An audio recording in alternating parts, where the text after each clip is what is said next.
Bien, buen día a todos. Vamos a entrar a este módulo, les voy a compartir la pantalla. Bien, vamos a empezar con esta introducción a lo que es el modelo bioquímico que nos ocupa, el modelo bioquímico Lightborn.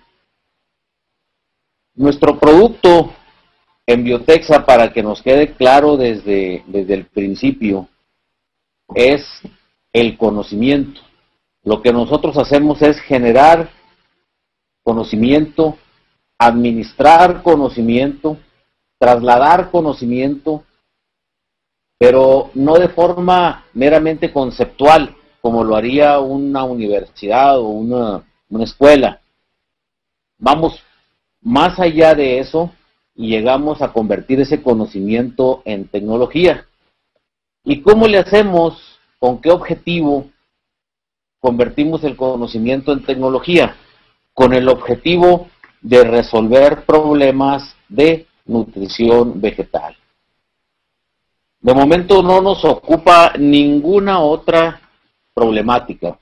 Simplemente el conocimiento que tenemos lo usamos para resolver problemas de nutrición vegetal.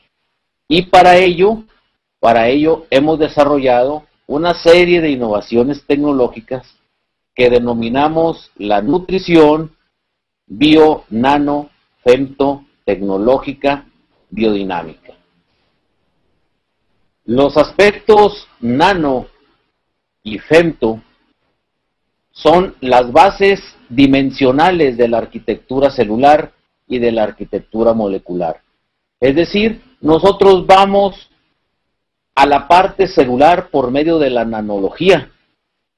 Un nanómetro es la millonésima parte de un milímetro, y en el nanómetro estamos aplicando nosotros toda la visión de espacios Hilbert en matemáticas, cosas que no se pueden ver obviamente a simple vista, pero que sí se pueden calcular. Sí podemos tener mediciones de alta precisión con técnicas sofisticadas, que luego veremos cuáles son, para poder tener la percepción adecuada de la dimensión celular. Y el aspecto femto es la millonésima parte de un nanómetro. La femtología nos dice que la vida transcurre en la dimensión femto. En tiempo, en espacio, somos femtoespásicos y femtotemporales. Es decir, las moléculas giran, tienen un determinado orden de giro, que eso es lo que estudia la topología molecular, y su ubicación en el espacio, su traslado a través de los senos de reacción, todo lo que es el metabolismo, todo eso tan complicado aparentemente ocurre en femtosegundos, en la millonésima parte de un nanómetro convertido en segundos en el sistema métrico decimal, sería 1 por 10 a la menos 15 segundos. Fíjense en qué rapidez estamos hablando. Ni siquiera un parpadeo, menos que eso. Y si nosotros nos centramos en esa perspectiva, inmediatamente comprendemos que la tecnología desarrollada actualmente, la visión de la bioquímica, de la física tradicional, de la mecánica tradicional, no se pueden aplicar a estas dimensiones. ¿Por qué? Porque la física de Newton, la física visible, solamente se ocupa de cuerpos con determinadas masas, y ahí está el primer problema. En la relación entre la masa y la fuerza de gravedad. A espacios nanológicos y femtológicos, esta fuerza de gravedad se minimiza.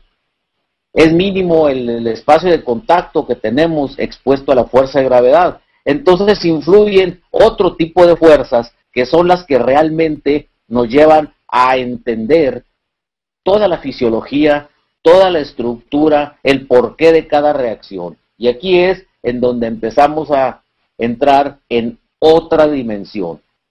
Empezamos a ver que aquí lo tradicional no aplica, porque entendemos hasta cierto punto las dimensiones moleculares, las concentraciones moleculares, pero no hemos entendido con el enfoque tradicional, no hemos entendido realmente la dinámica de esas moléculas en los senos vitales. Con la nanotecnología sabemos detalladamente la estructura de las células y sobre todo algo bien importante, la estructura de las membranas celulares. Y al conocer nanológicamente las membranas celulares y aplicar la nanotribología a la membrana celular, nos va a permitir conocer las vías de entrada de los nutrientes o lo que se denomina canales iónicos específicos. Que si los pudiéramos poner como en este dibujo, se verían más o menos así, y digo se verían y más o menos así porque ni son así y obviamente no se ven. Antes se suponían que eran estructuras anatómicas los canales iónicos, hoy sabemos que no. Todavía hasta hace poco se suponía que la célula tenía una capa, era una bicapa, eran dos membranitas celulares, dos submembranas, las que componían la membrana celular. Hoy sabemos que son tres, dos reales y una virtual. La lamela exterior, la membrana exterior de la célula, es perfectamente real y se compone de fosfolípidos y proteínas. La membrana interior de la célula, la lamela interior, también es una membrana real y también se compone de fosfolípidos y de proteínas en diferente proporción de la lamela exterior. Lo que sucede es que entre esas diferencias, entre las diferencias de composición de la membrana interior y la membrana exterior, se genera un tercer espacio que es real desde el punto de vista funcional, pero virtual desde el punto de vista anatómico. Es decir, funciona, tiene un efecto electrodinámico, electromagnético y nanotribológico. Funciona en base a concentración de fuerzas. Es una membrana de energía, la lamela media. Y nadie la había considerado antes. Solamente consideraban los fosfolípidos y las proteínas de las dos membranas interior y exterior. Y resulta que el canal iónico, la determinante para la formación del canal iónico selectivo para cada uno de los iones de la cual la célula se alimenta e intercambia con el exterior e intercambia con otras células, todo eso se determina en la lamela media, en ese espacio energético que viene siendo un equivalente al REMPE que se estudia en energía atómica. Un REMPE en energía atómica es la región espacio energética de manifestación probabilística electrónica, es decir, la región del espacio donde es más fácil que se manifieste un electrón. Bueno, aquí en la célula, a nivel femtológico, también se da ese espacio energético en donde es más probable que se forme un canal iónico. Entendiendo esto por medio de lo que son las transformadas Penrose, en espacios Hilbert y las transformadas Penrose transformadas por Lightbound, aplicadas a la fisiología de la célula, podemos diseñar moléculas energéticamente compatibles con las lamelas, con las tres lamelas de la membrana celular. Es decir, no nada más estereoquímicamente compatibles, con la membrana interior y exterior, sino en antiomórficamente compatibles, es decir, completamente energéticamente compatibles con las tres membranas, para que no se atore, por llamarle de alguna manera, para que pase directamente en el mismo instante en el que se forma el canal iónico. Un canal iónico se forma cuando la energía electromagnética empieza a entrar en contacto con los campos electrodinámicos de las membranas y en ese momento esa es una transmisión de la señalización celular. Se transmite la señal, se genera la forma, el tamaño, la dimensión exacta del canal iónico de acuerdo al ion que se va aproximando. Una vez que entra ese ion, se cierra el canal iónico. Desaparece porque no hay una estructura anatómica conformada. En vista de esto, nosotros debemos de ser muy cuidadosos de los productos que nosotros aproximamos a las células. ¿En qué orden se van a aproximar? ¿Cómo se va a hacer esa selectividad? ¿Cómo vamos a poder garantizar que el producto, el ion que se esté aproximando a la célula va a cumplir con una función de ser metabolizado? ¿Qué es lo interesante? Recuerden que siempre manejamos dos preceptos fundamentales de lo que es la bioética. Primero, no hacer daño. Segundo, no estorbar. Cuando nosotros conjugamos el binomio nano-femto, hacemos nuestros modelos biodinámicos. La biodinamia es la conjunción de la nanología y la femtología aplicada a la vida. ¿Por qué? Porque la vida es movimiento. Dinamis, dirían los griegos.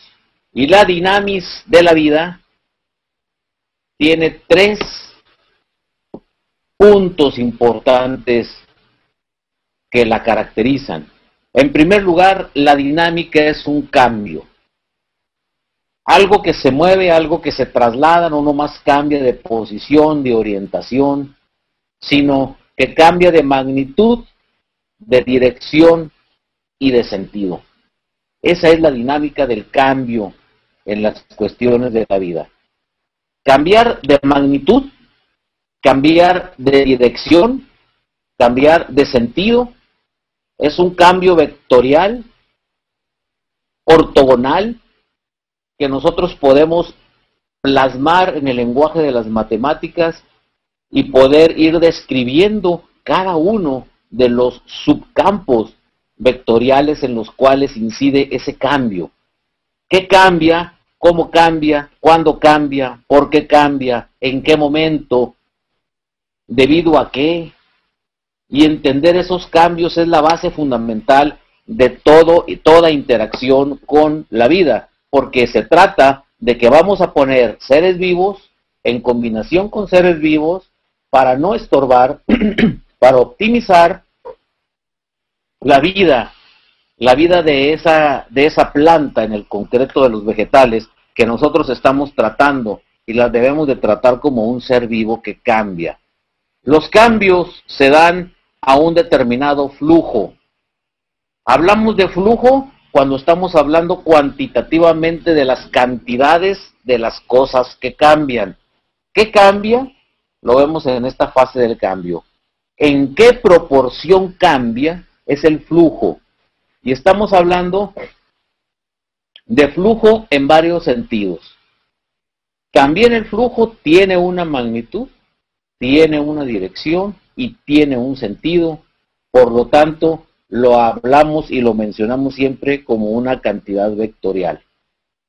Y el ritmo es la correlación del tiempo en variables tiempo dependientes de ese flujo y de ese cambio.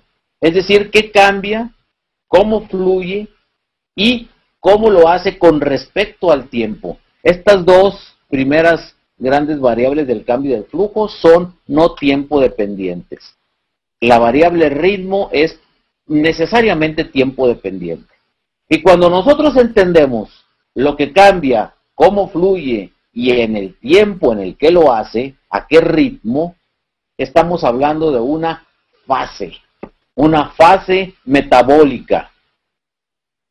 El metabolismo tiene múltiples fases, como lo vamos a ver después. Es multifásico. Por eso es que en aspectos multifásicos se requiere de un sistema descrito por un modelo. Un modelo es una serie de mecanismos, de precisiones sistemáticas que describen las fases de la dinámica de algo. Por eso el modelo bioquímico de Liaborn es un sistema que describe las fases de la dinámica de la vida de las plantas. Y tenemos que esta fase requiere de una manifestación geométrica. La manifestación geométrica es cómo se traslada el concepto abstracto a la realidad. Esto nos lo enseñaron los griegos. Euclides, el padre de la geometría tradicional o euclidiana, nos enseñó a resolver muchos problemas de la vida diaria, simple y sencillamente trasladándolos al aspecto geométrico, ver cómo se corporizaban, cómo se hacían realidad esos problemas, esos conceptos, y luego los regresaba a la fase teórica, y los pulía en la fase teórica y los volvía a aplicar a la realidad. Y así nace la trigonometría y nace todas las ingenierías y las ramas del diseño de lo que podemos ver. Resulta que en el aspecto nanológico y en el aspecto femtológico, la lógica que se sigue no es una lógica lineal, es una lógica circular. Esta lógica circular es muy interesante porque nos habla de ciclos completos. Es decir, una lógica circular es una lógica que se da de forma de donde empezamos en un punto, seguimos una secuencia y terminamos otra vez en ese punto y pasamos a otro nivel. Imagínense un resorte. Un resorte que tiene una vuelta, den ustedes la primera vuelta, llegan a donde empezaron y suben a otro nivel, vuelven a dar la vuelta, llegan a donde empezaron y suben a otro nivel, y así vamos creciendo los niveles de las fases. Y este crecimiento de nivel de fase en la lógica circular nos da una forma en el espacio. Todas las reacciones, todos los aspectos biológicos, físicos, químicos, los manejamos por medio de algo que se llama la enantiomorfía, es decir, las diferentes formas que ocupan esas moléculas, esas reacciones en un espacio, pero no tridimensional, un espacio n-dimensional, porque la tridimensionalidad se da solamente en la física de Newton. Solamente en la física de Newton tenemos largo, ancho y grueso. En la física de Hilbert, en los espacios Hilbert, en los espacios Poincare, en los espacios Pernoud, entonces ese tipo de espacios que no podemos ver, que solamente los ojos de las matemáticas nos lo aproximan, es n-dimensional porque se llegan a ver hasta 10, 12, 14 y 20 dimensiones.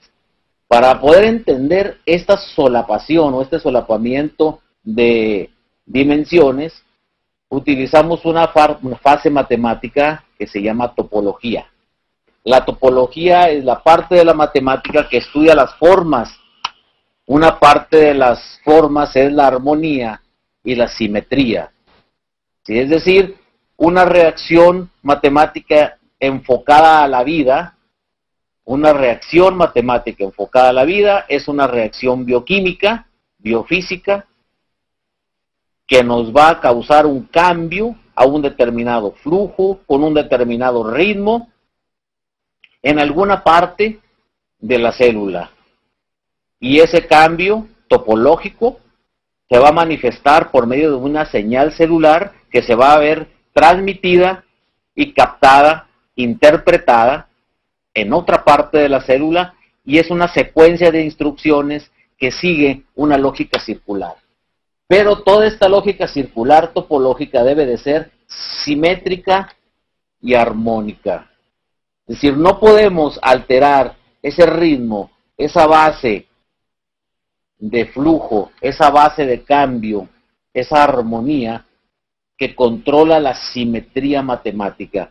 Todo está perfectamente dispuesto de acuerdo a balances energéticos, y lo que nosotros incidamos sobre ese balance energético no se puede alterar de base, es decir, no podemos irnos a otro nivel de energía.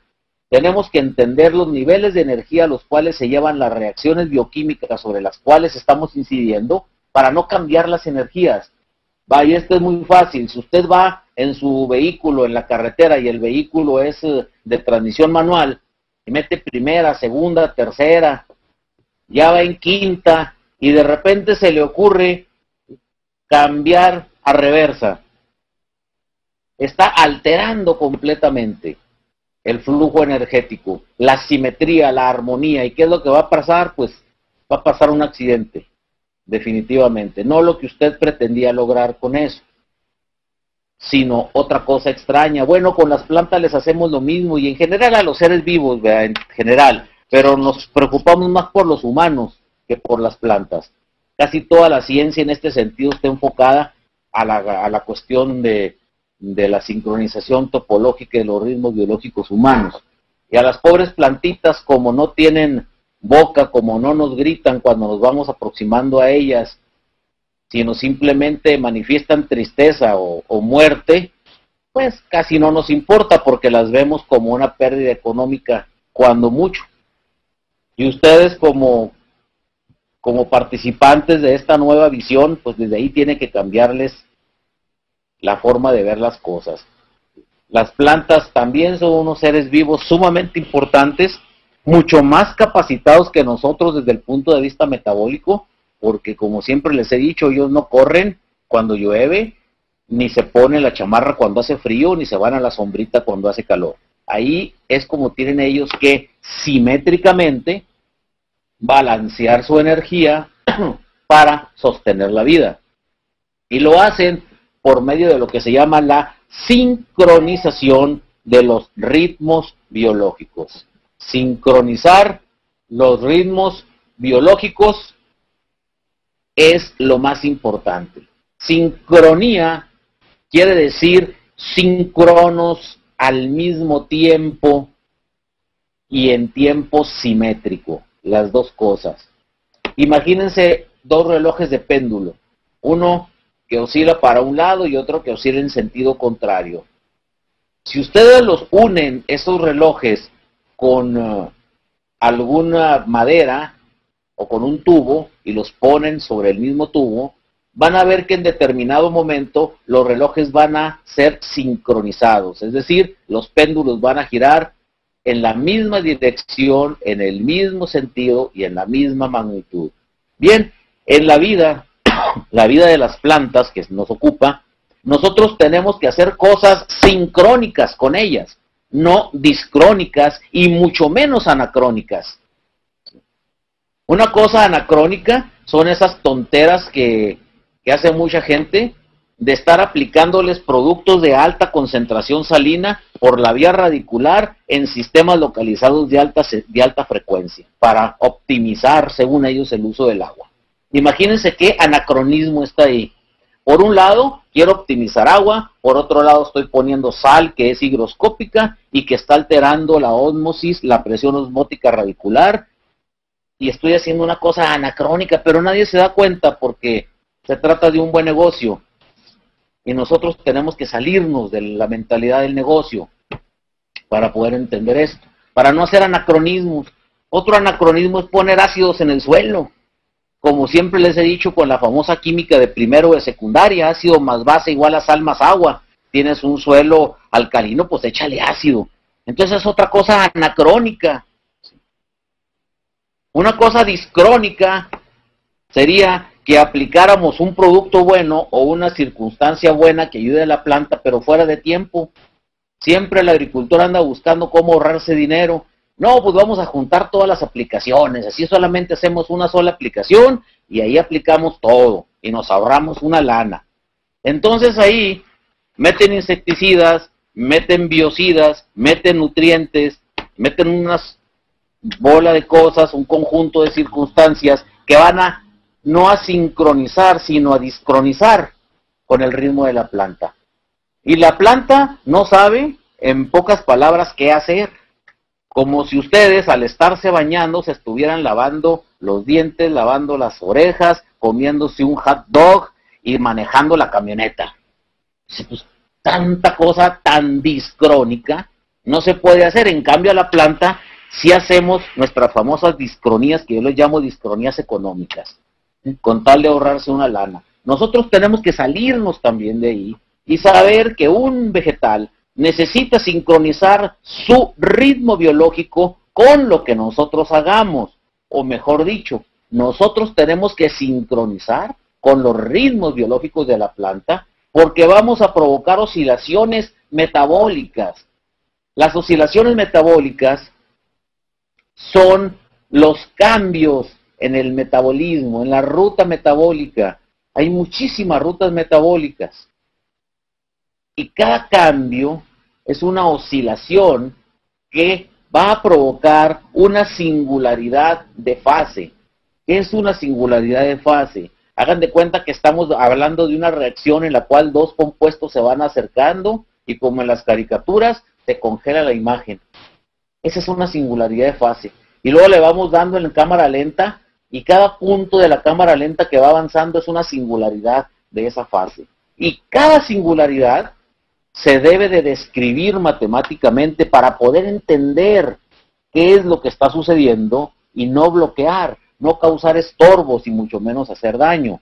Esa singularidad de fase provoca una morfología temporal, es decir, un cambio en la forma de la molécula, en la forma de la membrana, en la forma del organelo, en la forma del tejido, en la forma del sistema, temporalmente por fracciones de segundo, por femtosegundos incluso, 1 por 10 a la menos 15 segundos, cambia esa morfología y ese cambio es lo que hace que la molécula se difunda. Fíjense cómo llegamos apenas hasta aquí a entender cómo entra una molécula a un sistema de célula y cómo esa molécula empieza a difundirse. Y esa difusión se va a regular por medio de la genomática.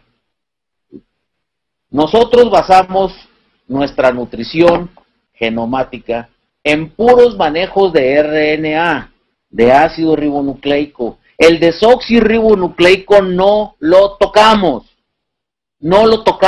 no hacemos transgenia. Por eso lo precisé desde la primera intervención que tuve por este medio. Anoche me mandaba mi hijo Carlos un correo en el cual, en las notas de Milenio, sale un premio que le dan a una científica mexicana muy joven por optimización del uso de los fertilizantes. Leo el artículo y me paré de leer en el momento en que se mencionó la palabra transgenia. Dije, en este momento ya no me interesa. Ahí nomás vi que había transgenia y ya no está dentro de lo que nosotros somos, ni hacemos, ni pensamos, ni creemos. Nosotros no vamos a generar nuevos individuos, no vamos a incidir en el DNA. Manejamos la epigenética. Nosotros, el único ribonucleico que manejamos es el ribonucleico y eso en canalización, no en estructura. No en estructura. Por eso, la nutrición nuestra es genomática desde ese punto de vista.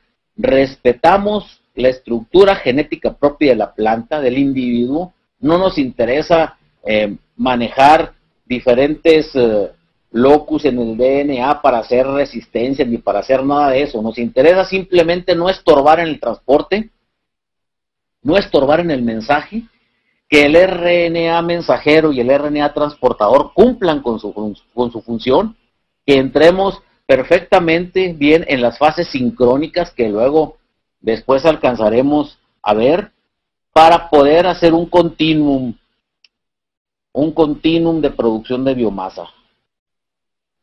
Este continuum, esta continuidad, ¿sí?, en base a la señalización celular y a la difusión molecular, a las morfologías temporales provocadas por las singularidades de fase y los ritmos biológicos, todo esto genera un grupo funcional.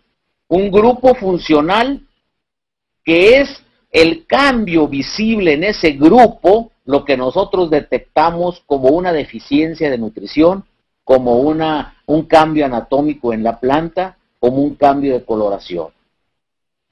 Esos grupos, o sea, cuando usted está viendo una manchita en la hoja, que la teoría le va a decir por ahí de acuerdo a las características de que a lo mejor puede ser una deficiencia de hierro, deficiencia de magnesio o lo que sea, no está viendo nada más una deficiencia esa es otra de las grandes diferencias que tenemos contra lo tradicional.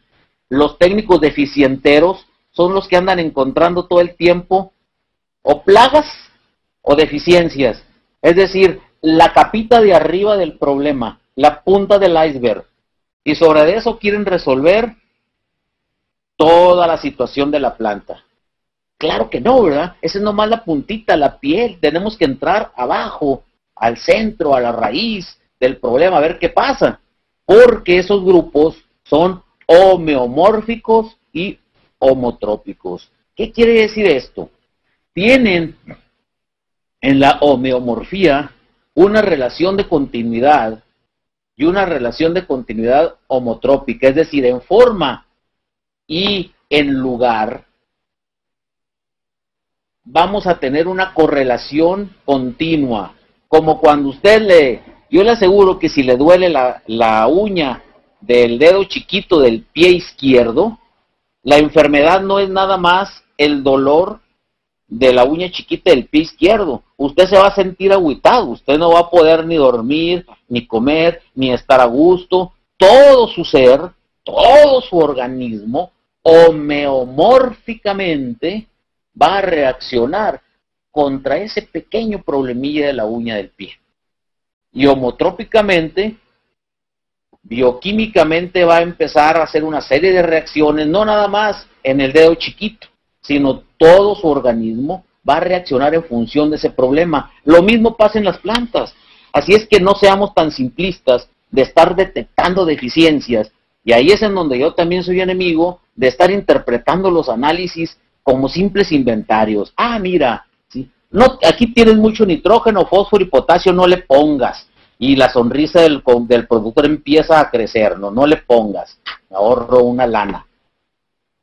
Ah, mira, aquí le falta, sí hay que ponerle. Es que no los detectamos cuando analizamos las hojas. Permíteme, hombre, vamos a hablar el mismo lenguaje. Eso no se detecta así. Hay que entender primero la homotropía para que sepas cuándo se trasloca un elemento y cuándo no. Por eso, nosotros hicimos una serie de loqueras, entre comillas, que es lo que hizo el Biotexia Research Team en el CIAD. La glicobiología, la proteómica, nos ayudan a entender la homeomorfía y la homotropía de esa correlación que hay con los nutrientes, con la formación de tejido, con la formación de biomasa y con algo que se llama el estado homológico y cohomológico de la realidad. Es decir, la homología es la fase teórica de algo y la cohomología es la fase práctica. Lo que observas en la práctica, yéndonos para atrás en el sistema, deberá tener un fuerte sustento teórico y ese fuerte sustento teórico deberá ser homológico, homotrópico, homeomórfico, es decir, en teoría, en práctica, en cambio, en forma, en tiempo, en lugar, debe ser sincrónico, continuo. ¿Sí? ¿Por qué? Porque la vida es dinámica. Fíjense cómo es complejo, aparentemente, pero a la vez sencillo, este sistema. Con este sistema nosotros vamos a tener producción, vamos a tener productividad y sobre todo nos vamos a ir a niveles de alta competitividad. Por los anteriores sistemas son sistemas de producción de supervivencia. Alterando una cosa, quitando otra. Por ejemplo, con esas optimizaciones o esas alteraciones, mejor dicho, del genoma, haciendo transgenia para aprovechar mejor los fertilizantes, caray, pues es tratar de mejorar una máquina, de alterar la máquina, en lugar de alterar el combustible de la máquina. Vamos a hacer una máquina que trabaje mejor con gasolina corriente. Ah, caray, pues qué bueno, ¿verdad? Pues mejor hago una máquina que trabaje mejor con agua. De plano. Pero no, estamos cambiando la perspectiva. Y por otro lado, qué bueno, yo le doy gracias al gran arquitecto del universo porque hay gente que está trabajando así, ya que está desviando la atención de lo que verdaderamente incide en la transformación que nosotros queremos hacer. Total, esto es lo que denominamos nosotros el modelo bioquímico LIGO. Este modelo bioquímico es la base de nuestro ser, la base de nuestro quehacer. Entender la vida como una dinámica, con fases, simétrica, sincronizada, con ritmos, con morfologías temporales, con difusiones moleculares, sin alterar el genoma, en continuo, homomórfico, homotrópico, homológico y cohomológico. Esa es nuestra base. Esto nos lleva a 3 puntos importantes. En primer lugar, señores, no tenemos competencia. No hay nadie que haga lo mismo que nosotros. Entonces nosotros lo que hacemos es hacer competitivos a nuestros clientes. Nuestros nutrientes son ultra asimilables, se asimilan completamente, diría Chemita Nava. ¿Sí? Para esto se le ocurrió para quitarle de la mente al productor eso de los ultrasolubles. Y algo más importante para mí, que nuestro modelo bioquímico es un modelo termodinámico. Aquí es en donde está la clave de toda la situación, en entender la nutrición en función del trabajo ejercido por la planta para generar biomasa en las condiciones particulares en donde está la planta. La planta ya en su genoma trae programado todas las cualidades. Ayudémosle a que las exprese. No necesitamos alterarlas. Lo que necesitamos cambiar son nuestras maneras de tratarla para que seamos sincrónicos con el trabajo ejercido por la planta para vivir. Nosotros con este sistema podemos responder a algo bien interesante que se está dando. La nutrición con productos inocuos, la inocuidad alimentaria. La inocuidad alimentaria, usted lo sabe, no consiste nada más en que no lleven bichos las cosas, en que no lleven microorganismos, bacterias, hongos, virus, etcétera, sino en que no lleven productos que no nada más sean metales pesados que alteren drástica y rápidamente el metabolismo del humano, sino también radicales libres y otro tipo de cosas que aún ni siquiera están estudiadas por la ciencia formal al ritmo que llevan ellos, ni siquiera están estudiadas para poder saber que esos alteran sistemas metabólicos completos en el ser humano. Nosotros tenemos que contestar a la pregunta, ¿sabes lo que se está comiendo tu hijo? ¿Sabes eso que se está comiendo tu hijo? ¿De dónde viene? ¿Con qué fue tratado? ¿Cuál es la estructura que lleva pegada la estructura molecular de la proteína, de la vitamina, del lípido, del fosfolípido, etcétera, que compone del carbohidrato ese producto? Eso se llama trazabilidad. Y con esta tecnología nosotros podemos tener alta trazabilidad. ¿Por qué? Porque sabemos lo que estamos poniendo en el hacer y en el quehacer de nuestra arquitectura molecular. En la planta,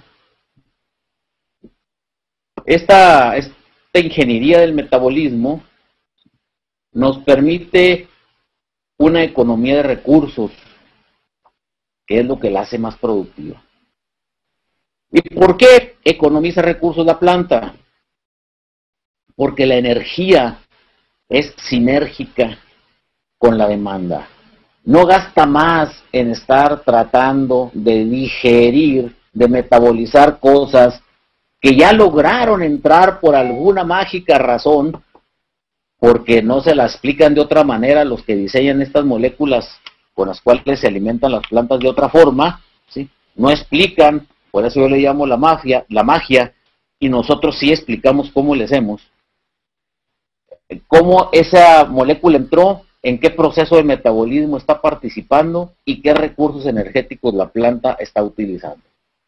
La productividad, la calidad, la vida de anaquel y lo natural que se produzca no está en la malentendida agricultura orgánica, que muchos la entienden como tirarle popó al cultivo o compostas y ya con eso la armamos y hasta barato nos salió. No, consiste precisamente en la economía de recursos energéticos dentro de la planta, que lo haga más natural, con más vida de anaquel, con más calidad y con más productividad.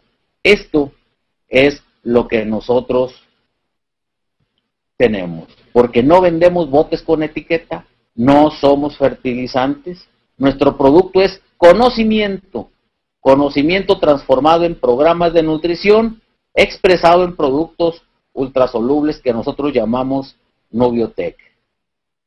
Y para poder entender ya más directamente este modelo bioquímico Livon y la ingeniería metabólica Livon, debemos de empezar por lo que es el subtema de solutos, disolventes y autoensamblado de anfífilos.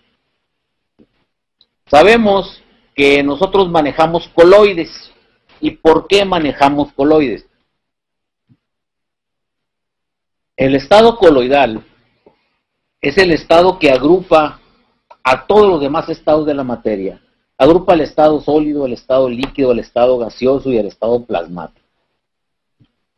Dentro de los coloides hay muchos tipos, pero básicamente nosotros reconocemos tres. Los coloides hidrófilos, es decir, aquellos que son ávidos de agua, como los de los pañales y las toallas sanitarias. Los coloides hidrófobos, que repelen el agua. Y los coloides anfífilos, con M, no con N, anfífilos. Es decir, coloides que por una parte de la molécula, que se llama cabeza, toman agua, y por otra parte, que se llama cola, repelen agua. La misma molécula coloidal toma y repele agua. Y estas moléculas se autoensamblan. Se autoensamblan porque tienen grupos polares en las cabezas y tienen cadenas no polares. Para minimizar las llamadas interacciones solvofóbicas desfavorables, espontáneamente se agregan formando microestructuras llamadas micelas, que es una cadena o interacción solvofóbica. Una interacción solvofóbica es aquello que evita que algo se disuelva. Es muy común en las sales, ¿eh? El productor cree que por usar sales está ahorrándose mucho dinero, pero todo se lo quedó en la tina mezcladora.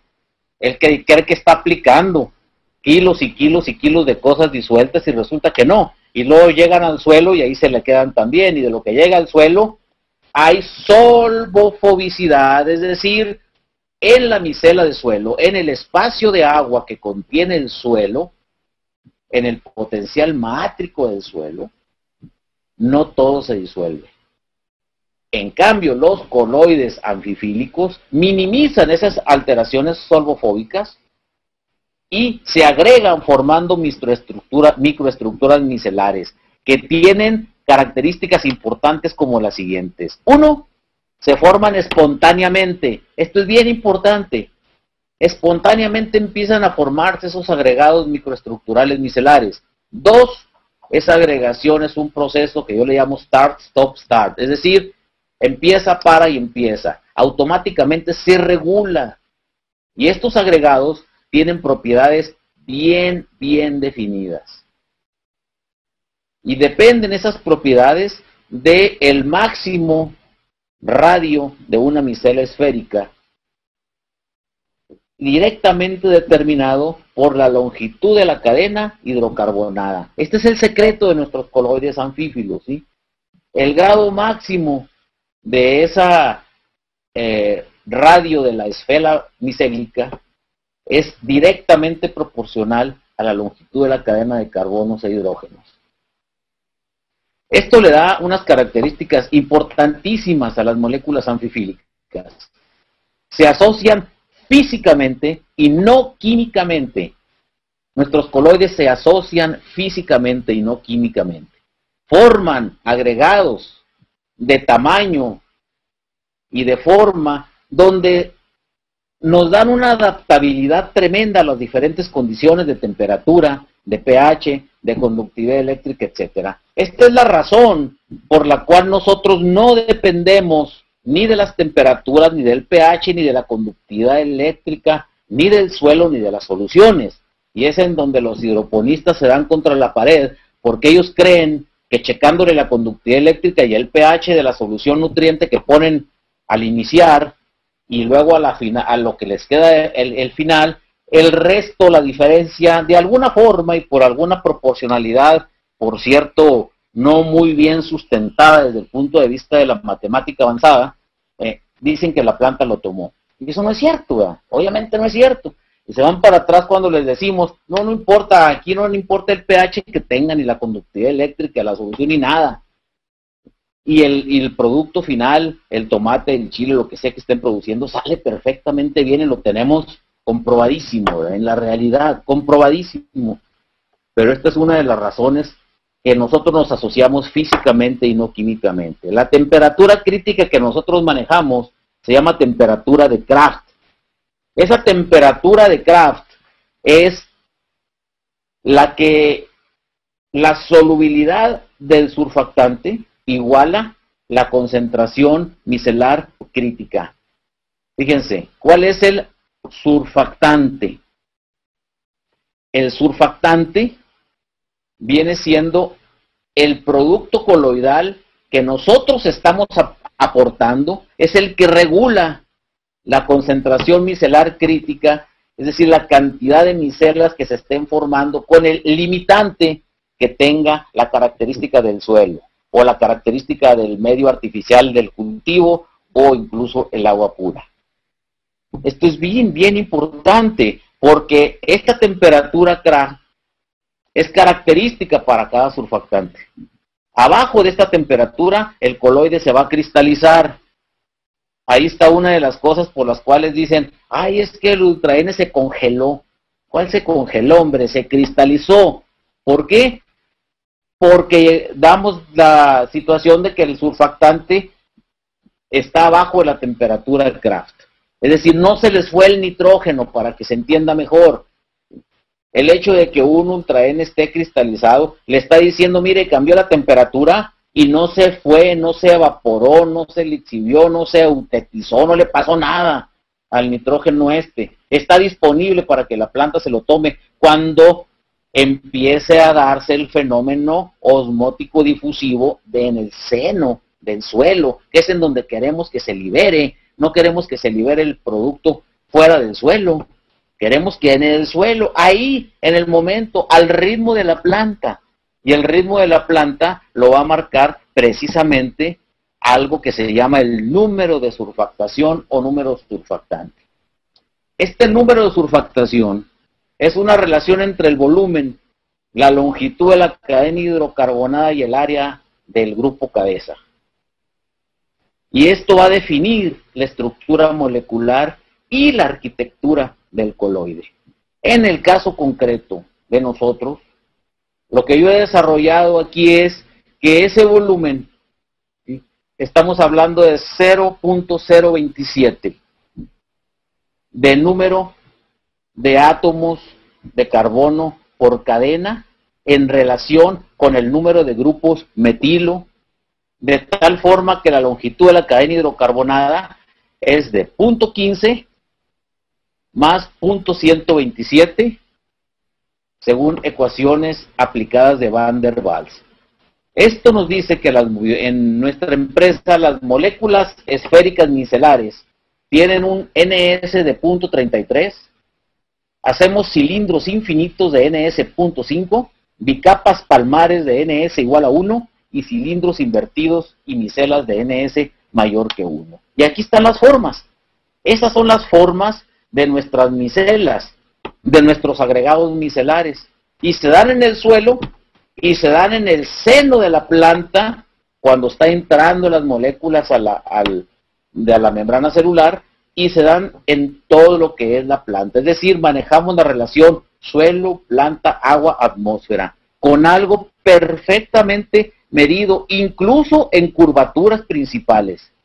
y en curvaturas en perpendicular. Es decir, este tipo de geometría no euclidiana nos permite calcular las formas de nuestros coloides. Hasta ahí llegamos, fíjense, a ese grado de sofisticación. Por eso es que hacemos arquitectura molecular en función de arquitectura celular.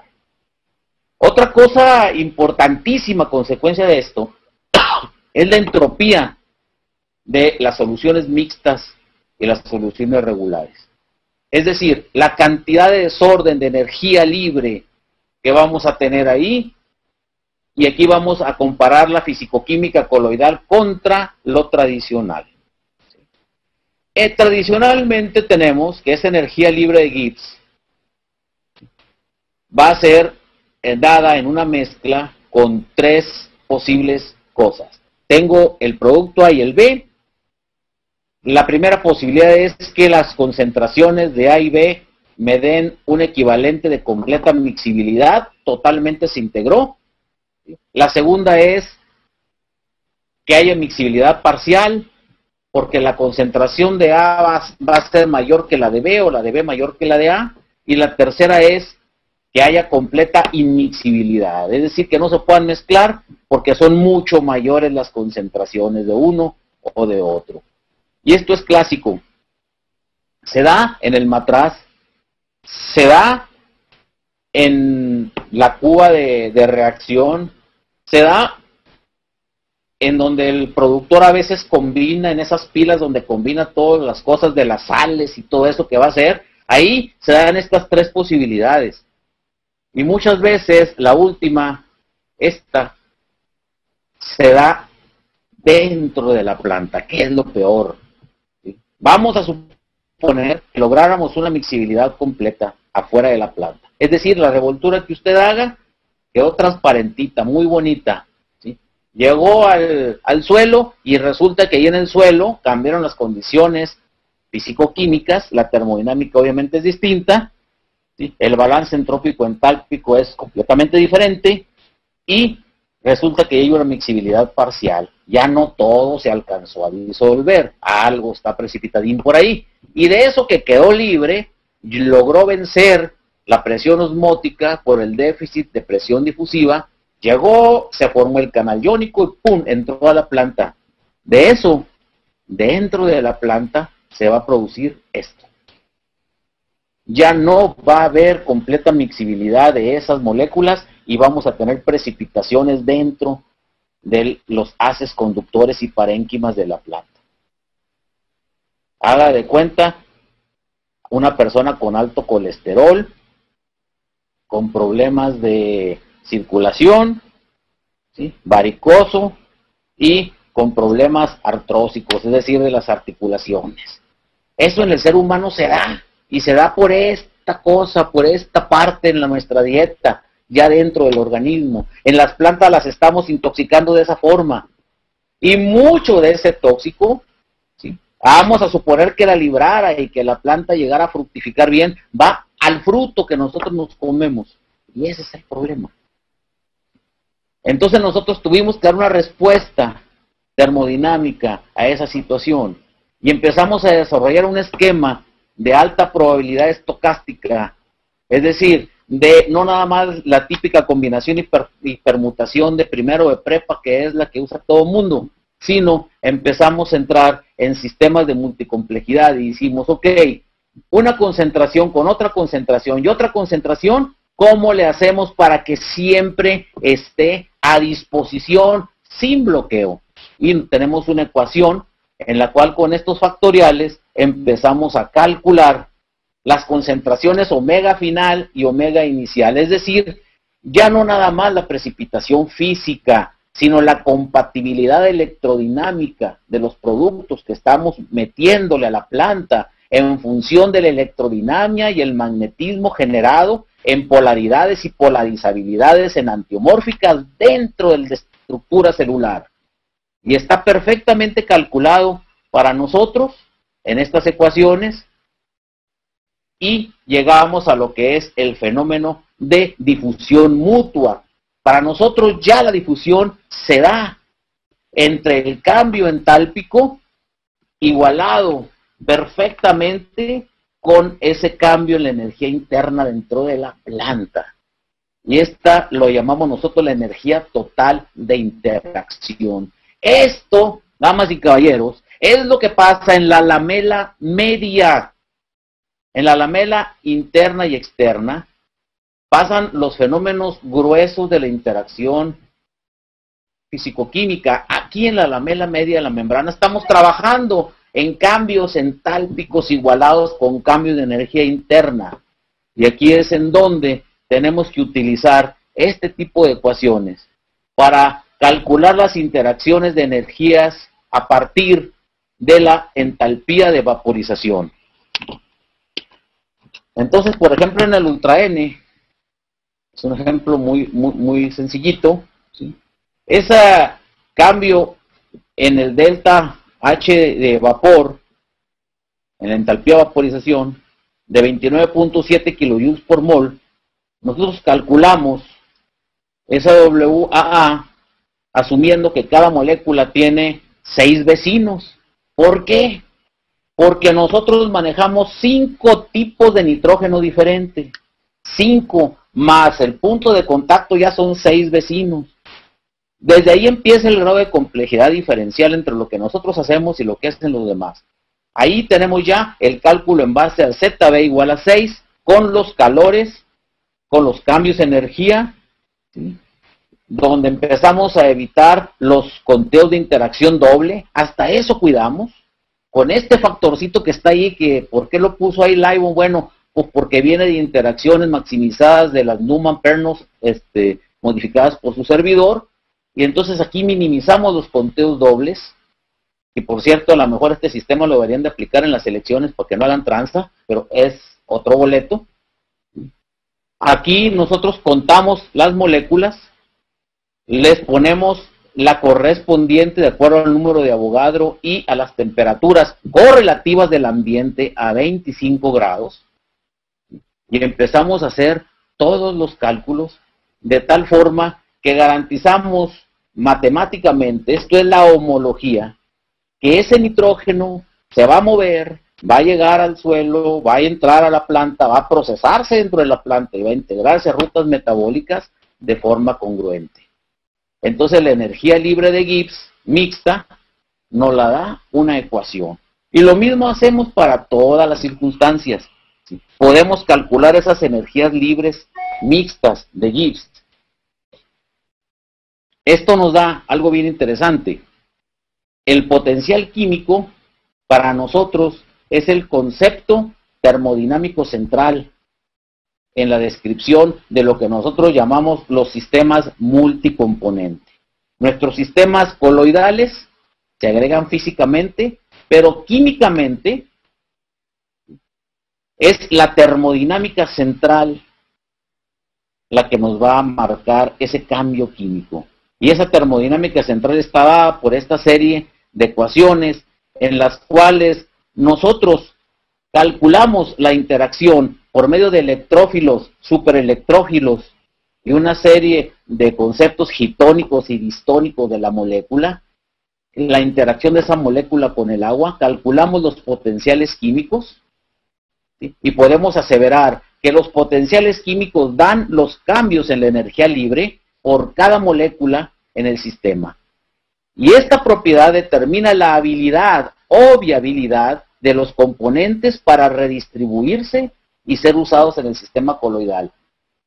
Es decir, aquí es en donde nosotros decimos que garantizamos el continuum de cada fase metabólica cuando es usada nuestra tecnología.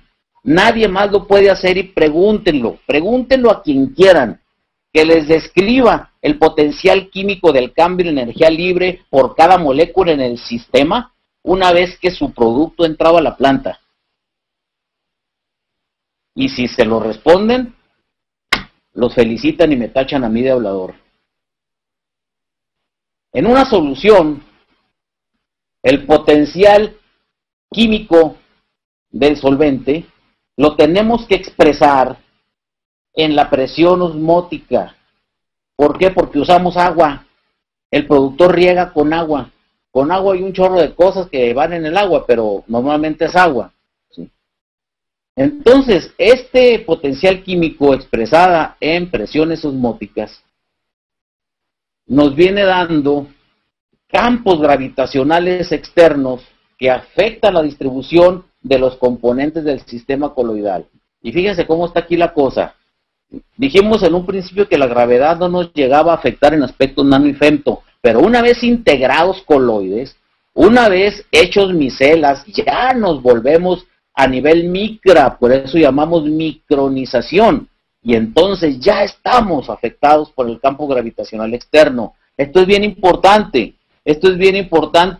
porque nosotros tenemos que saber que ya una vez integrado el coloide y circulando en la planta, en la circulación acrobasipetálica, que no se vaya a afectar por el proceso de gravedad. Al ascender la savia bruta va contra la gravedad. Eso no es el problema. El problema es cuando desciende. Cuando el fotosintato desciende, va a favor de la gravedad y es multiplicativo el efecto de la gravedad, de tal forma que es una aceleración mucho mayor a la de 9.8 metros por segundo al cuadrado. Mucho mayor, porque este es acumulativo y transferido. Entonces la planta de alguna manera le hace, con los vasos cribosos, en los haces liberianos y el conjunto del sistema circulatorio floemático, para poder difundir el nutriente aún a favor del sistema de gravedad. Entonces nosotros tenemos que adaptarnos a ese sistema, manejando los potenciales químicos en los campos gravitacionales en función de las presiones osmóticas. Y ya voy a publicar pronto, de hecho lo estoy subiendo ahorita a mi blog, que estamos manejando, muchas de las famosas que estoy haciendo ahorita ya leyes de Lightbone para cada una de estas circunstancias. Nosotros manejamos también algo interesante que es el movimiento browniano completamente al azar de las interacciones moleculares y la difusión. Estas interacciones de movimiento browniano, que son completamente al azar, nosotros las tenemos que expresar en sentidos de actividad electromagnética. Por eso hablamos de distribuciones de Boltzmann. Y aquí en este punto es en donde voy a dejarlo para continuidad la semana que entra. Para la semana que entra vamos a ver cuáles son los movimientos brownianos, cómo se definen las interacciones moleculares y la difusión de los productos salinos y demás, y de los productos coloidales, para poder entender la dinámica fundamental que después nos va a dar la base para entender los preceptos de la ingeniería metabólica. Como pueden ver, pues, en resumen, lo que nosotros estamos haciendo es algo completamente distinto, muy fuera de lo que es lo tradicional, y lo más interesante es que es conocimiento aplicado a la nutrición vegetal, llamada nutrición bionano-femtotecnológica biodinámica, cuyos aspectos más importantes son la arquitectura celular y la arquitectura molecular, la nano y la femtología. Gracias por su paciencia. Como ven, ya estamos batallando menos para conectarnos y espero que vayamos perfeccionando este sistema cada vez más y que podamos tener ya interacciones con pizarrón, interacciones con preguntas, y que podamos hacer de esto una forma de comunicación continua. Muchas gracias y nos vemos el próximo lunes.